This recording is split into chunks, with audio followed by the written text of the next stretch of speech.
fuel filter housing on a 2006 Ford F350 diesel, turbo diesel with a 6-liter. And if you're studying, you'll see a funny looking little fitting weird cover plate, Chingadera. Yeah. There's a new one. You have to buy the whole kit for like 90 bucks or take a risk on getting the wrong O-rings. In any event, I put a water or a lower radiator hose and an upper radiator hose on this truck because the bottom one blew out.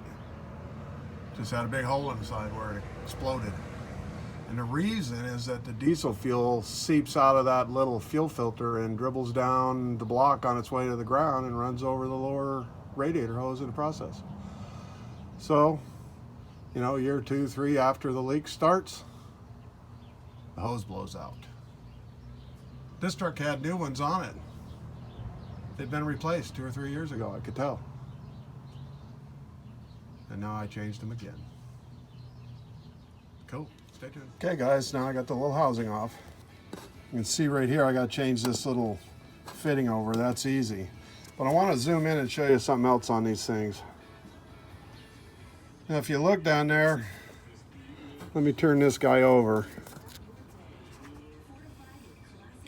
You see the little white plastic thing with a tiny O-ring. It's got a tube that the O-ring sits on. And it's an important part of bleeding out the system. And these things measure so precisely on the rail pressure and stuff that if anything is out of the ordinary, it's liable to get a bug up its little cahooster and start triggering check engine lights and whatnot. So anyway, typically a lot of times, first time somebody finds a leak there, they go around and tighten the shit out of those screws, or they loosen them and tighten them, wiggle it around, or they ignore it. But that plastic thing comes apart and it tends to leave little tiny chunks of plastic if you don't clean them out. And that thing has actually got a very tiny orifice to bleed the air out through. So it's like a regulated orifice that keeps it from like bleeding down and stuff when it's sitting parked, and all kinds of good stuff to keep the air out of that tank is the primary reason. So anyway, back in a sec.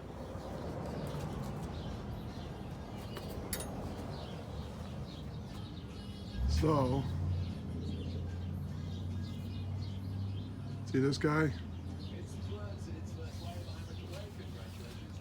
Goes right here. And the black O-ring goes down. You might notice I have a rag down there in case I drop something, because it's not uncommon. And there's no way to get in here and put it in, and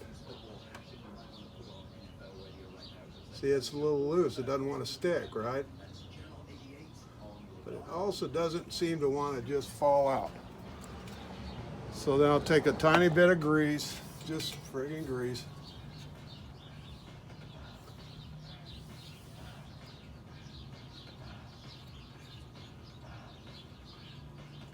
Get it in there. All right.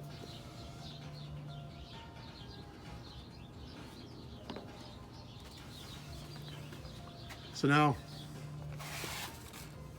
I'm going to take this thing, I'm going to route it to the shop and put it in a vise and swap that fitting over. Stand by. Down at the bottom is this guy. The kit comes with a new one. And then on top, it's that little valve, right? So, once that's all done, you got to put the O-ring, goes in this groove, right? And I always get a little bit of grease, and I just friggin' mush it around there to get into that gap around that O-ring. So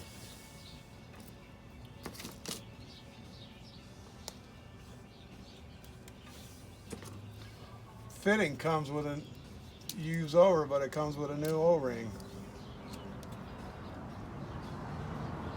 And if you notice, this is orange O-ring. That's specific, you know. Kind of means that it can handle constant and persistent exposure to diesel fuel and other solvents.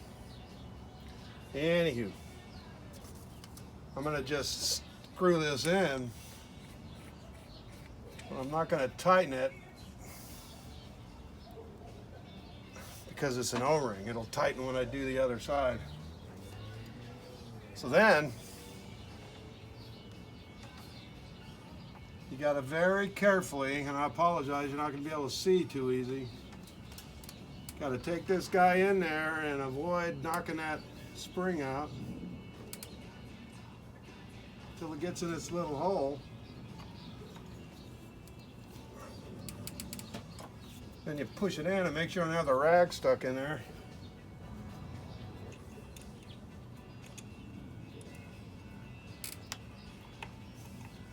And this housing has like little bushing bosses with threads in them where the bolts go that keeps the plate aligned. So you get one or two started, even one most of the time, and it'll wait for you. So my process is to get two on the opposite corners started, and then I can relax. And this is when it revolves around a certain level of ambidexterity in your hands, because it's the non-dominant hand. And even though it's just as strong, it's not really good at alignment. Okay, it started. So no sense letting this video run for the next 10 minutes while I try and fish those things in with a little tiny wrench. But yeah, that's it.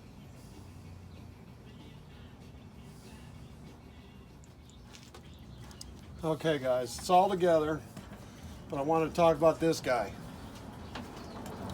So just a quick background. I spent the last 20 years or so of my career as a fleet mechanic in a shop that had on average 500 or 600 vehicles, Fords, Chevys, Dodges, vans, and it was Border Patrol garage, so these things were out in the desert a lot. This tube comes from the intercooler, connects the intake of the engine to the intercooler. So it takes a lot of pressure, and it's made out of very thick ABS plastic. You can pull it off by just grabbing a hold and yank it. But to get it on, you can't get past this little rib. There's actually a little groove there. So that's where a lot of people fight with.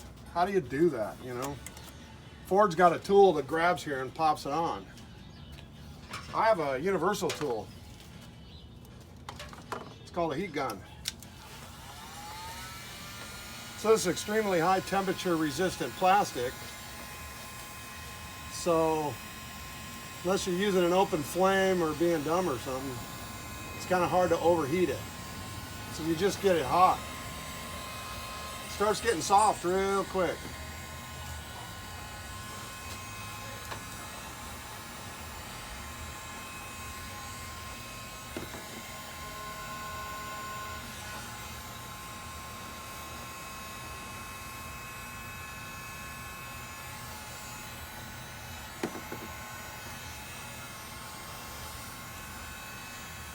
Of course, if you're working on a hot engine, it does it easy all by itself, right? Let's see if I got it warmed up enough. So go around the other side.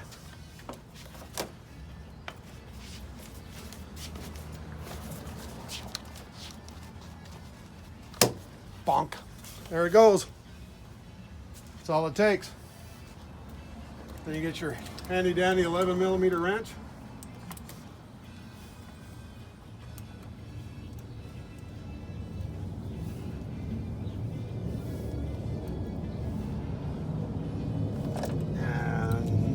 Shazam! Ready to rip, baby. Ready to rip.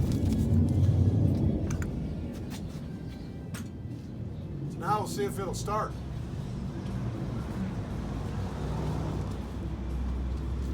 Well, not without a key. Nothing left to do now but see if it runs.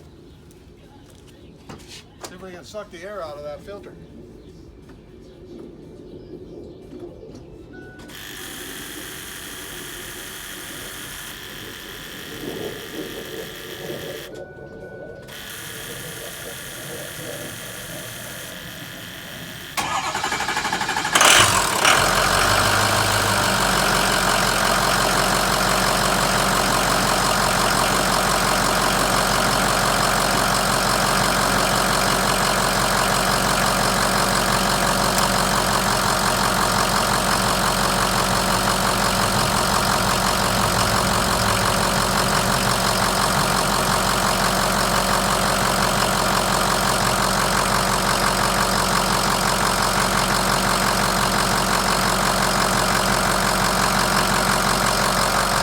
Legando nomás.